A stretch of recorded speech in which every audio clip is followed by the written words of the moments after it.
And I'm just gonna do a thing in case we ever cross the streams, Yes. so we can sync them.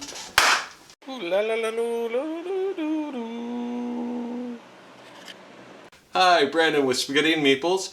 Today we're going to be talking with Gavin about Yes and No. It's a card game that I first saw Gavin present at GameStorm 18, and the second I saw it demoed, I had to have it. And we were talking about how that kind of happens a lot with this game for you. Yeah. And so actually I wanted to start off if we could talk about where it came from, what was the impetus, what made you do it? Okay, so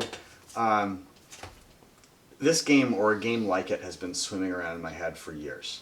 I have known that there was something I wanted to do to express and to explore and to invite players to explore the ways in which different people have different preferences about the sequence in which they get to know each other and the sequence of contact with each other's bodies. For some people, shaking hands is way more intimate than eye-gazing. Yeah. And for some people, eye-gazing is more intimate than shaking hands. Right. And likewise for any other two things that you might do with a person. And so I knew I wanted to make a game that would sort of bring out that insight. And then I was taking this... participating in a workshop at Metatopia in 2015. I'm unfamiliar with that. Metatopia is a game design convention. Okay. In New Jersey, run by Double Exposure. Avenel Wing and Vincent Salzillo put together, they run a bunch of conventions. And their conventions were starting to get taken over by game design and playtesting.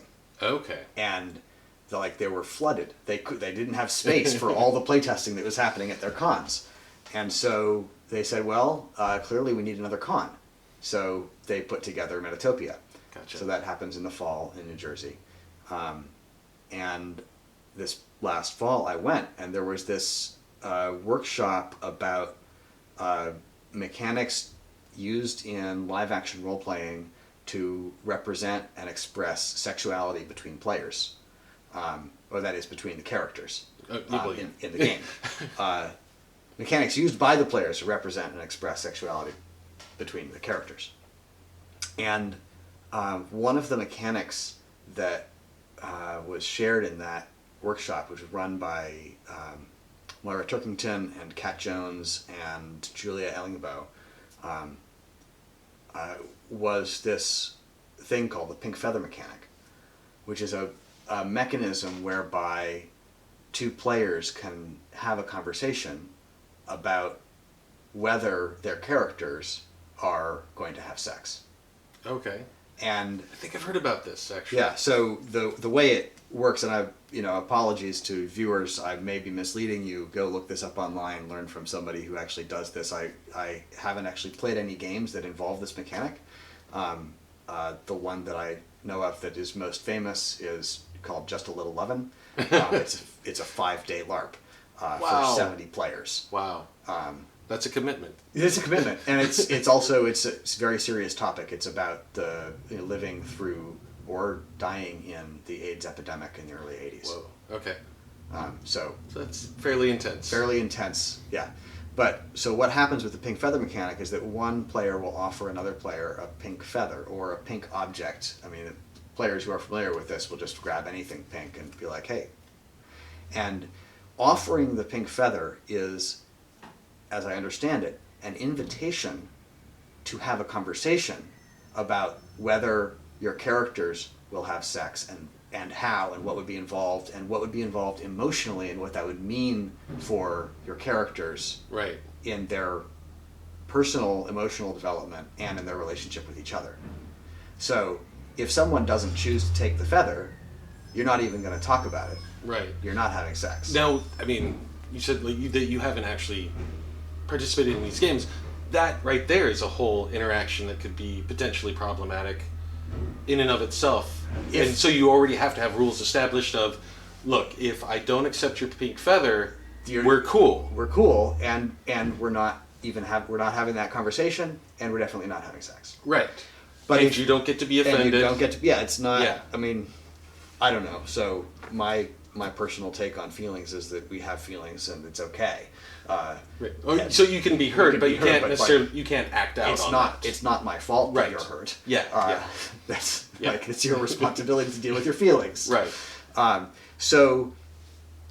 if a person accepts the pink feather, even that is not agreeing to have a sexual encounter between the characters. It's just about It's agreeing to have a conversation. conversation. Right. So you step out of character, and you talk about. So I was thinking, my character's been thinking this. Here's the emotional thread. Here's what it would mean to me. Oh, well, my character's like this, but I hadn't thought about that your character might be feeling. And then you negotiate what you're going to do and whether you're going to do anything at all. Right. And maybe you come out and say no. But then you both know all this stuff about the emotional tone and the inner worlds of your characters that you didn't know before. Right. And if you say yes, then they have other mechanics for playing that out. Right. And there's different ways of doing that. Like Ars Armadi involves only using the parts of our bodies from from this line, the top of my chest, up to the top of my neck, and including the shoulders and arms, to represent increasing intimacy. There's this intimacy gradient. Oh, wow. So this is the most intimate part. And the most intimate acts are represented here, Okay. and the least intimate stuff is out here. So you can have a really like the teenage cautious exploration thing, if you will. It's just like right? yeah. And you can represent all manner of things just using these parts of your body. Yeah. And for many players, although that can feel deeply intimate, and you can have this thing that we talk about in LARP called bleed, where you get to feel the feelings of your character, and some people really like that. You also aren't touching each other's genitals. You're Right. not even, if there are people with breasts involved, you're not touching each other's breasts. Yeah. Like, you're just touching each other's shoulders and neck and throat and hands and arms. And you might not even, if in the pink feather conversation you said, like, you know what, let's go up to the elbows but no further, like, cool. Yeah. Well, and one of the things I want to back up a little bit when you're talking about, so this pink feathers, it's a invitation for a conversation. Yeah. And maybe at the end of that conversation we say no, Right. it's not going to be good. You've still created intimacy because you've shared, and I like that idea that the intimacy doesn't have to be sexual, because it doesn't always have to be sexual. And I think often we confuse intimacy with sexuality. Sex. Yes, absolutely. And so that's like just another great way of like, hey, we really got to know each other, and it turns out this isn't going to work out, but now we know more about each other, and then that can further inform what happens in the LARP and their characters. Right, and one of the things I like about that is that not only have you created intimacy between the characters who might not know these things about each other, but on some level they've come into contact with this about each other, you've also created intimacy between the players in a way that, again, it's not necessarily a sexual intimacy. It's like we're closer connected because we know more about what's going on inside each other's worlds. Yeah, well, no, I remember one time, long time ago, I was having a talk with a friend, and I shared that I was more a Vampire Masquerade kind of guy, and he shared that he was more, werewolf role-playing kind of guy. And just that knowledge that we didn't know about each other until then, just that knowledge brought us closer. Right. And made us better friends. Yes. Yeah. Even though we had completely different interests, in a way. Vampires versus werewolves. The gaming aspect was the same, but sort of what drew us to those different aspects of those different types of gaming was very different, but just knowing that about each other made us closer friends. Right. Yeah. And that's definitely one of the intentions that I have with this game, is to build connection. And I would say actually that's my fundamental intention with this game, is to connect people with each other and with themselves. And if this game can go out there and be my calling card to the world, that people can play this game and know what I'm about, I think that would be cool too. Well, actually, why don't we get into the game and Sure. tell everybody at home, Yeah. in front of their laptops, what the game actually looks like, what Sure. happens. So you've got your copy here. This this box. Oh, this is the one that I bought from Gavin at GameStorm. Yeah. So everybody knows I paid for it. And this copy we've got out on the table here is my sleeved demo copy. But so here's the box. We've got some text and anyway, icons and logos. Oh my! The cards inside are these pink feather cards or letter cards. Let me grab one, please. Oh yeah, please bring it up to the Get camera. a little bit closer look for everybody. So you got that and that. And on the letter side, you can see there's a bunch of gibberish. Those words, they're not supposed to mean anything. I need to build a better screen for that. People have pointed out a couple of words that actually have meanings. Yeah, they're not spelled the same way, but they're pronounced the same way. And it was like, oh, that's actually a word if you spell it differently. Right. Or in fact, I think harp made it through because no. Anyway, I'm gonna build a thing to stop all that. We're gonna regenerate the words, and that's future versions. But second edition. Well, I mean, this is already my second prototype. Oh, okay. But certainly by the time I'd consider it final. It'll have new gibberish, and it might even be the cards formatted a little differently. I got some great feedback on the design from David Howell, who's a game designer up in Seattle, Right. who thought through some of the positioning of the cards with me at GameStorm.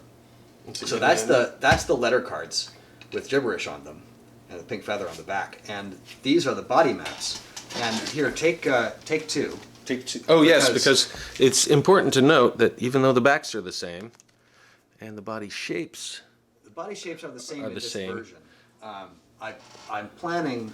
All the letters are different or differently placed. Right, so the big ideas for the long-term development of this game, although I'm not going to make a new prototype until I sell out of this one,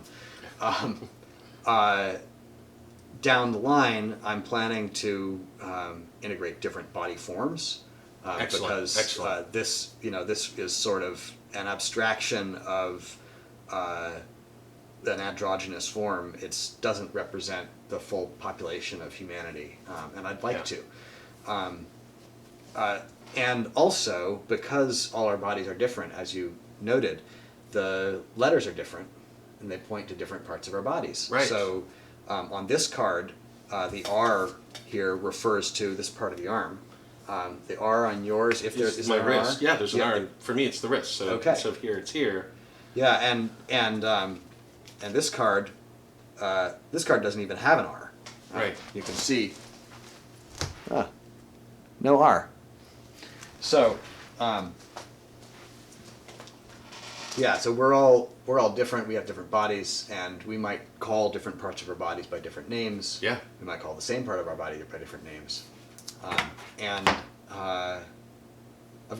I've added 3 cards to the game in the second prototype that are sort of introduction and explanatory how to play cards that complement the instruction manual with its... Well, and this is the thing, actually, that I'd like to talk to you about now that you're grabbing this, because I still haven't read the instruction manual. Uh-huh. I'm doing everything based off of the demo, the quick demo that I saw. Great. And I haven't even bothered reading that yet because it was like, that's it, that's all I need. That's perfect, that's the experience I want. And so I will at some point actually read it and see if there's stuff I'm missing or if there's something that's added. Some people really like to learn by doing and watching, and some people really prefer to read something or to look through a flowchart. Nice. What I've mentioned in other videos, I hand all instruction manuals off to Raina. She can read them and explain it to me. Right. Yeah. So definitely prefer to have it demonstrated. Right. Well, and as this piece of the game says, you really can't just start playing. You can make up your own variants. I'd love to hear about them. And the instructions are here as a support, but you can't actually, as they say, ship the game with the designer. No. Someday, maybe. I'd really rather focus my attention on making games than on popping up in everybody's living room to tell them how to play. Well, maybe if we could create some sort, there's a card that has a little a little holographic hologram of you. Yeah. So long as I don't have to actually put my attention on training people on the you'll game. have to have something permanently attached, so every time somebody accesses it, you have to answer all of their tremendously questions. annoying. Okay, so... All right, so we have the feather cards, we have the body cards. Yeah, so the way this works is one of us is going to draw one of these and propose some nonsense. And the card provides a prompt, right? So the card has gibberish on it, the card has a letter on it, so I'm going to pick one of these gibberish words or make one up myself.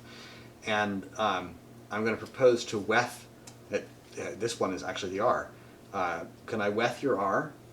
What does Wething even mean? Well, I'm not sure we have Wething where I'm from. We do have an R. Yeah. And it's just right here. Oh, okay. Well, what is Wething?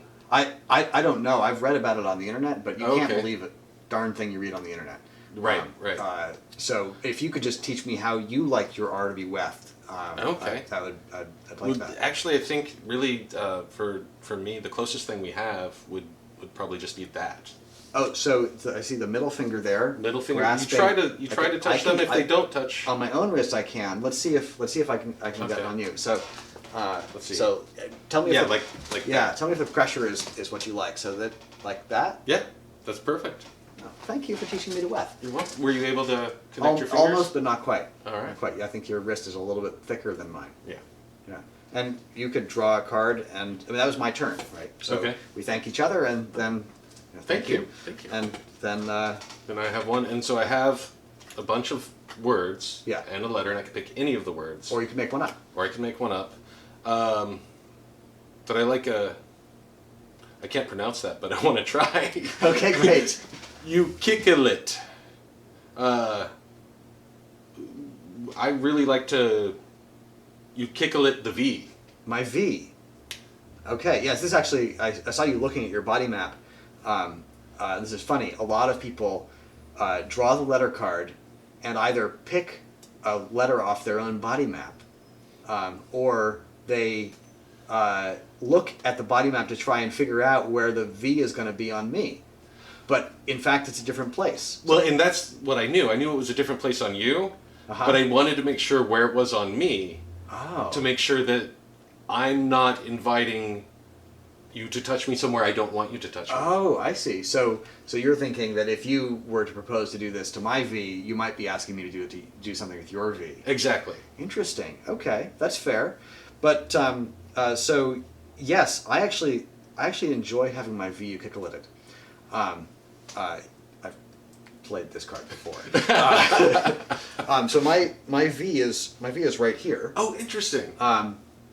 And the ukulele of my people is it's a pressure with the palm of the hand, ideally with the rest of the fingers pulled back far enough that they do not make contact, but it's just the palm. It's just the palm, and so you would apply pressure there, and it's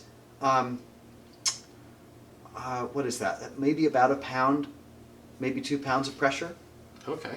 Yeah. I'm not sure I can measure that. Well, you can try on here. All right. So like that. About Oh, like that. okay. I'm glad we did that because I think I was pushing more like 5. Oh, okay. On Great. myself. So if you're into it, Yeah. you could pull up my V right. All right. So I've got my fingers pulled back. Yep. And then just like so. Yeah. Thank you very Interesting. much. Thank Well, you. ukulele. Thank you. So interesting. My V is up here. Oh. And it's a similar thing. It's pressure, but again, it's more of It's a a squeeze, grabbing. a squeezing. Yeah. Okay. Kind of like this, but with the whole hand. Oh, fascinating. Yeah. Fascinating. Well, here, let's make a discard pile here. You can drop the V there, and I will propose to slanger your O, if I may. Do you have an O? You know, I don't have an O. Oh. Oh, well, What sorry is an for O for assuming. you? I'm No, really- that's okay. You know, it's 2016. You can't. I Everybody's different. It's true. Everybody's different. Everybody's different. I'm curious. I was curious about O's because I don't have an O either. Oh, interesting. Yeah, I know people. Okay. Some people look at me and think I have an O, but I don't. Yeah. No. And it's not fair when people make assumptions. Right. Yeah. So it's nice. All Thank right. you. Thank you. That's your turn. Excellent. So that's That's just the sort of game. a quick. And so the thing that I really need to read the instructions for now is that I don't know if the whole in my culture or where I'm from, because that's how I saw it demoed. Right. Was talking about. That's not actually in the text. Okay. That's just in the, what do you call that when there's a play culture that develops around a game? Like this is, I didn't even create that. It was some people playing this in a bar with me started doing that. I was like, oh, I really actually kind of like that. Yeah. Well, I think it makes it more comfortable for me anyway. Yeah. Because it slightly removes me just a little bit to it's a little bit of role playing, right? Yeah. And so it's not that I'm just a guy talking to anybody else about their body parts. We're actually engaging in cultural... It's cultural role play. Right, and cultural interaction and exchange. That's what I'm trying to get at. Yeah. Sort of a cultural exchange of, your R is here, my R is here. That's really interesting. And what could have led to that? Right. Sort of. Yeah. Yeah, well, that would be a really interesting way to layer this game with other role-playing games. Mm-hmm. Certainly, I've seen... have you seen the Feminism Nano Games or Microgames anthology? No. So #Feminism anthology was published on through Indiegogo a few months ago, and I received my copy. I don't know, like in the past month. One of the games in there is called Flirt, Okay. and I may have heard about this, but I didn't realize it was a micro game. yeah. So these games are all like they're on 1 or 2 pages of a book. Okay. So they're really short rules. Flirt is this game where, and my apologies to the creator of the game if I butcher your rules. This is what I remember from playing this game in mid-February. One player is assigned the role the girl, and the other players are assigned the roles the flirt, the girl's best friend, and or the girl's secret friend, Secret friend. and the flirt's secret friend. And there's a bunch of write down genders and relationship styles and styles of sexuality, sexual orientation, and randomly assign them to all the players. But then you spend 20 or 30 minutes in which the flirt is attempting to flirt with the girl, and the girl is attempting to figure out who is the flirt. So it's hidden roles. Hidden roles. The only Okay. role that's known is the girl. Wow. Very interesting. And the girl and that player's team win if the girl successfully guesses who is the flirt at the end of the game. And the flirt and their team win if the girl doesn't guess correctly. Okay. Interesting. We started playing this game at Dreamation, which is another double exposure con in New Jersey. It was in mid-February. We started playing this game, and some of us dropped right in and were just enjoying the role play. We were just sitting in a ring of chairs, but many of us were like, "What do we do now? We have these goals and we have these roles, but we have no mechanics for interacting." Okay. And someone suggested, "Hey, let's play yes and no." So somebody pulled out a box of yes and no and started dealing out the cards. This game, and we started playing this game In the context of flirt, Okay. and it gave all of this structure that allowed the gameplay to happen in the background. Interesting. That's very cool. Yeah, and I've also seen people talk about using it in role-playing games. Actually, kind of similar to the pink feather mechanic, to negotiate consent between characters. Yeah. No, it would be great for that. Yeah, And and then- there's that's sort of described on this flowchart. Okay. The key move here. Flowchart. The key move here is this, where the person receiving the contact tells the other player what to do and makes it up. This part of the game can include talking about what this might mean to you, how this might change or express your relationship, and how you feel about all of that. This conversation might be silly or serious, as you choose. And actually, that's a good point, if I may share my experience of playing this game. Yeah. Since we've been home from GameStorm. So we were playing with a couple of friends of ours, and one of them is labeled the introvert, and one is labeled the extrovert. That's not in the context of the game, just our relationship with them. And I was really prepared for the introvert to be like, I'm not really down, and let's not do that. Right. But he was really open to it. And he did say, no, we're not going to flaborp my G or whatever. But if you want to, this other thing, that'd be great. Right. And the extrovert was absolutely just, no thank you, not going to do it, don't want any part of it. Which I found was interesting because she is a very physical person. She likes hugs, she likes, friendly punches. And so it was just completely different aspects of their personality that I would not have seen had we not played this game. And so I thought that was really interesting that it brought out these different parts of people that I didn't know existed. Yeah, that's really neat. If my games can help people know themselves and each other better, I feel very good about that. That's excellent. Yeah, no, I liked it. So how do people get a hold of this game? You can find this game at yesandnogame.com. That's the website for the game. There's a buy button on there. You can buy it directly from me if you find me somewhere. Are you just roaming the streets of Portland? Basically, yes. Actually, I tend to carry it with me. I don't tend to carry all 70 remaining copies of the prototype with me, but I tend to carry a few copies with me wherever I go because, people ask me what I do and I say I make games, and they say, well, what kind of, like video games? I say, no, games like this. And off we go.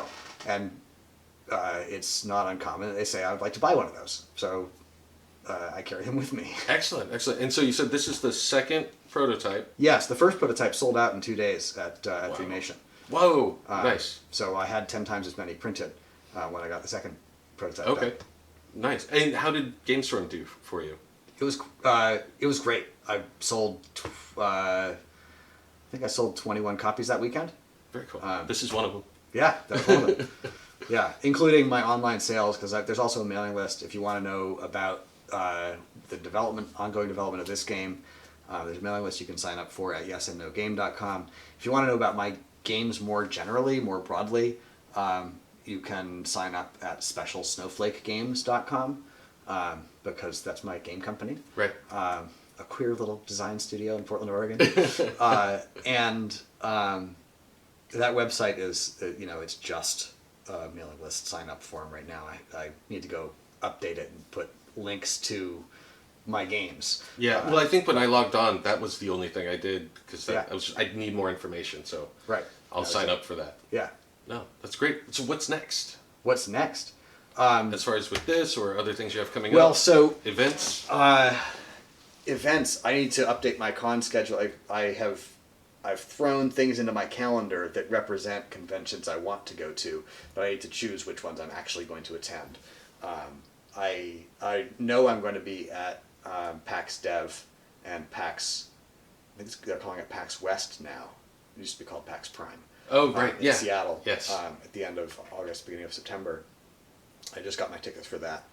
I am probably going to be at the Portland. What is it? AGE. Analog. Yeah. Analog PDX. AGE. Yeah. In May. Yeah. Yeah. I'm going to miss the middle day of that because I'm going to be getting trained as a neighborhood emergency response team member. No way. My wife Torina is doing that exact same thing. Cool. Great. So she's starting next week or two, I think. Okay. Great. Yeah. Yeah. That's neat. excellent. Yeah. You guys should exchange information about that. Yeah, absolutely. Get the network larger. Yeah, if we're going to be resilient in the face of disaster, we need to be connected with each other. Absolutely. So I'm planning to go to PDX AGE, although I haven't bought my tickets, I haven't registered yet. I'm hoping to go to one convention a month for the rest of the year. I think that would be really cool. That would be nice. Yeah. We'll have to keep in touch and see if you're able to keep. Yeah, to that. I mean, we'll see. We'll see. And I plan to update people on my mailing list as to where I'm going that they could find me. particularly conventions. Like I don't send out a note every day saying I'll be down at this. You know. I'm grabbing coffee if you want to come hang out. Fine, yeah, that's more like my Facebook feed maybe a little bit, Twitter feed maybe a little bit. My personal Twitter feed. I'm also on Twitter at Yes and No Game, and there's also a Twitter feed for Special Snowflake games and. But I'm less active on those things than a lot of people who are really into social media or really into self-promotion. Yeah. I'm, when I'm working on this game, sometimes I'll ask myself a question like, how do I really want to connect? And usually the answer isn't I want to fire bits into the Ethernet. That's just not. Well, no, and that's one of the great things about the conventions, especially for GameStorm 18. GameStorm 17 was the first GameStorm I'd been to. Yeah. And we were just kind of there for a day checking out gaming, just Yeah. playing games. And then this year was more sort of like an industry guest, interviewing people, having the podcast panel. But what was really good about it was meeting people face to face. Yeah. I made so many great connections with so many brilliant designers and just excited people who are just excited about gaming. Uh-huh. Way better experience than, and I'm not denigrating social media or the use of it, but Fine. the connections that I made at this game store in person were just great, and it's just they're turning into friendships, and it's Right. amazing. Yeah, that's excellent. Yeah. Oh, and for those who are confused, GameStorm 18 took place in 2016 because it's the 18th GameStorm. The numeral on the GameStorm doesn't represent the year that it's in, confusingly. Yeah, because they started in 8? 97, 99? 98? I don't know. One of the before 2000. They started before 2000. I studied math. I'm horrible at it. I can't count. Well, Kevin, thank you so much for coming and talking Yeah. about this game. I mean, I've talked to a lot of people about it. I can't stop talking about this game. I think it's a great thing that everybody should have it. Everybody should try it out. And the really good thing is yes and no. And no. Yeah, you no can is, say no. Totally, sure. I mean, like, here, I'm going to take a look at your card. All right. And just so my understanding is clear, I have not seen any letters on actual intimate body parts, but just near them. Well, that's random. Okay. Really, I mean, I spent a few hours over Thanksgiving weekend last fall teaching myself JavaScript in order to build a program that would randomly distribute letters across a body map. Okay. And they are randomly selected, 13 letters distributed randomly across the body. There could be. Where the letter is on your body is up to your interpretation. Whether you want me to diamulp your Q is up to you. I'm going to say no. Yeah, I'm going to say no. Awesome. Kevin, Thank thank you. you. Yeah, Thank you thank so you. much. So again, it is yesandnogame.com and specialsnowflakegames.com. Games.com. I'm Brandon with Spaghetti and Meeples. This is Gavin. Gavin White with Special Snowflake Games. All right, we'll see you later. Thank you.